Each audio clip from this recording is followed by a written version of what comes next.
Hello, everybody. It's Renee. I am back with a short video today. I saw a post on Facebook in one of the Idaho case discussion groups, and when I first read it, I couldn't help but laugh. You can't help but laugh at it if you want to be honest about it. You can't help it, but this has been a few days ago, and I did a screenshot and kept it. And I've been thinking about making a video on it, but I better plug myself up or I'm going to die.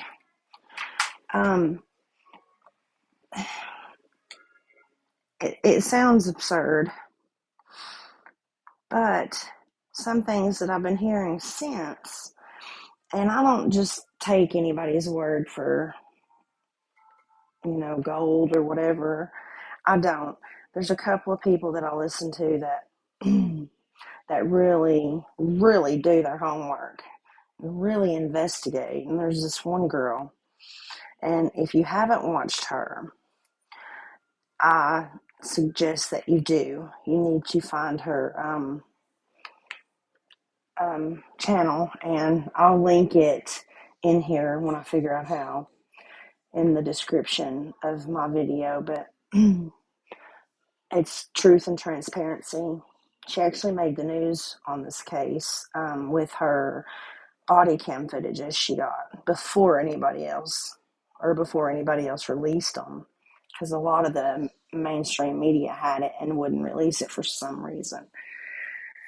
Anyway, I watch her a lot, and she gets into it, and she really digs, and I'm surprised one of these agencies hasn't called her to come work for them, to be honest, because usually her investigations turn out to be pretty accurate. It's called Truth and Transparency. If you type that in the search bar, you'll find it easy.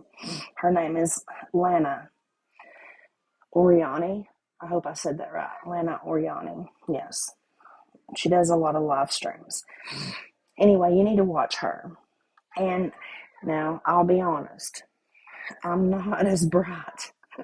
My mind doesn't think as well and as fast as she does. So I'm going to have to listen to her a couple of times, and then a couple hours later, I'll be thinking about it, and I completely get everything she said. But as I was listening, I was totally confused. Could not figure out what she was trying to get at. And I'm getting better, though, the more I get to know her. But she's really great.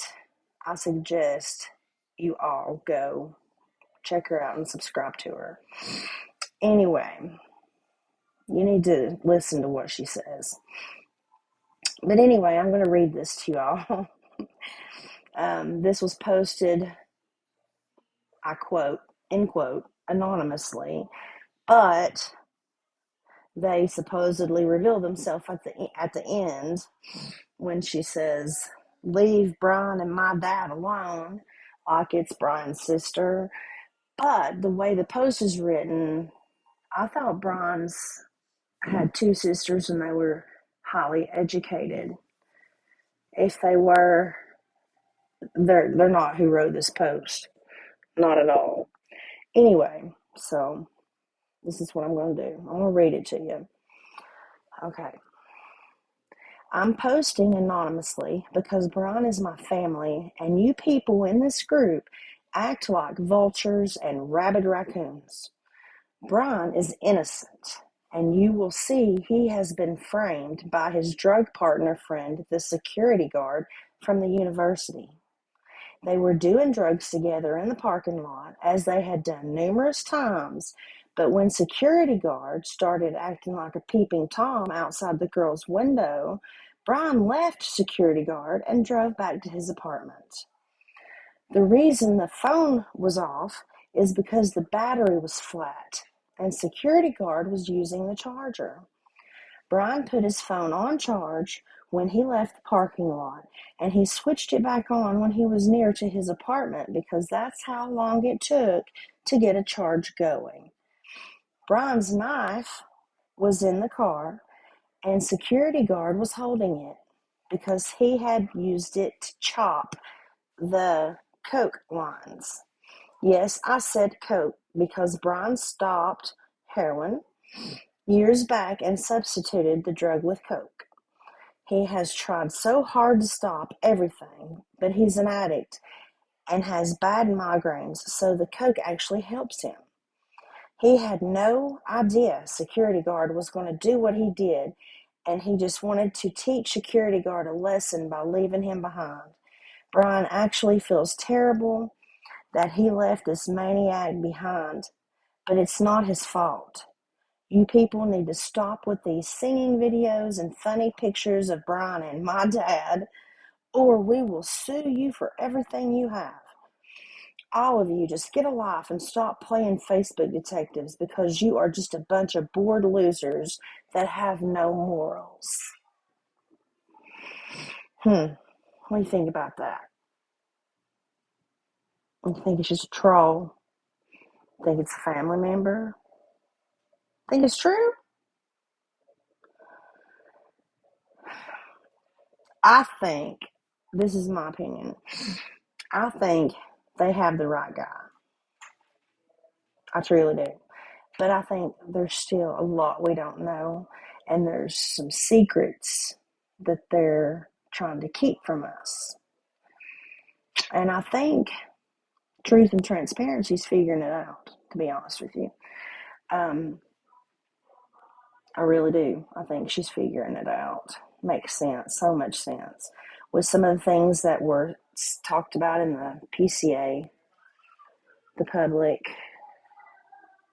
affidavit, the probable cause affidavit, yeah. I've got it here. And with some of the things that are said and how it's said in here, you know, there could be another suspect. Why else would they say suspect vehicle 1? Why would they say that? Why wouldn't they just say suspect vehicle or whatever? There's a lot of stuff left out of here, of course. We don't know. But then there's stuff in here that doesn't make sense. Why would they put that in there? You know, unless it just, go listen to her, Truth and Transparency. She explains it very well. Well, she explains it very well for me, and I understand it later. But I don't know. And I've seen stuff like this in Reddit too, where they're trying to say he was framed. Do you think that that's going to be a defense? Something the defense is going to use, that he was framed? Apparently, this person's saying it is his knife. And then I think I saw something in a comment on down. I didn't screenshot all of it, I don't think. But as a screenshot on down, that security guard is not alive anymore. But I don't know what that meant. So I don't know what that meant. I just thought this was kind of crazy and wanted to make a note of it, because not everything is adding up, and there's more to it. And I do trust the police. I think they'll get it right, but they have to do these affidavits this way. I think, they have to get just enough in there to be able to obtain the warrant, and they don't want us to know everything. They don't want, probably, well, they just don't want anybody to know it all right now. You don't reveal your cards or whatever. So anyway, tell me what y'all think about this. Because like I said, this is not the first time I've seen this or something like this.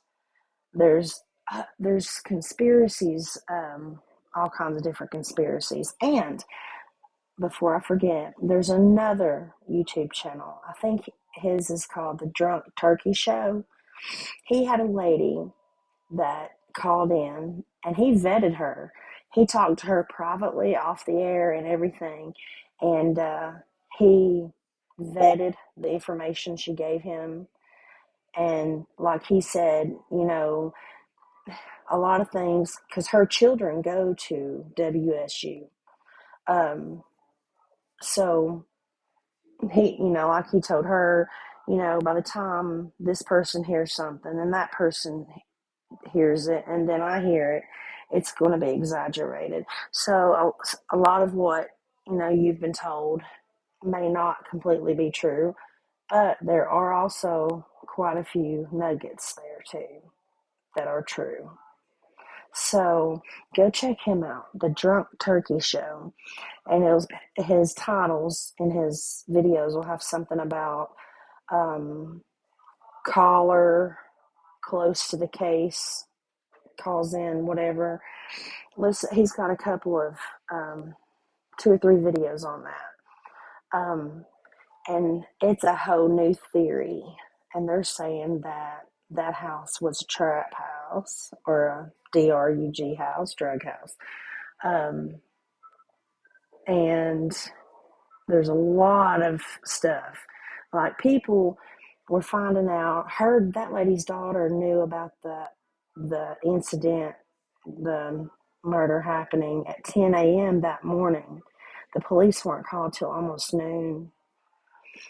I've always had questions about Dylan and her seeing that man in her house, clad in black and a mask, and heard whimpering and crying and all the things she heard and what she saw, yet she waited 8 hours to call police. And people have ridiculed me for that. But apparently, according to this lady that called in, she said that they had to get rid of the drugs. They had to call somebody from one of the fraternities or whatever, sororities, fraternities, whatever, to come get all the drugs out of the house. So I don't know. I don't know. But there's a lot more to this. A lot more to this. And it's going to get even more interesting, I think. Anyway, I'm going to cut this one short. Please do, if you got something out of this, hit that like button and subscribe for me and help me grow my channel. I sure would appreciate it. I really would appreciate it. And leave me a comment. Tell me what you think, what you've heard. And if you know it to be completely true, if it's a fact or if it's just something we need to take with a grain of salt, let me know. Okay, signing off now. Thank you. Bye-bye.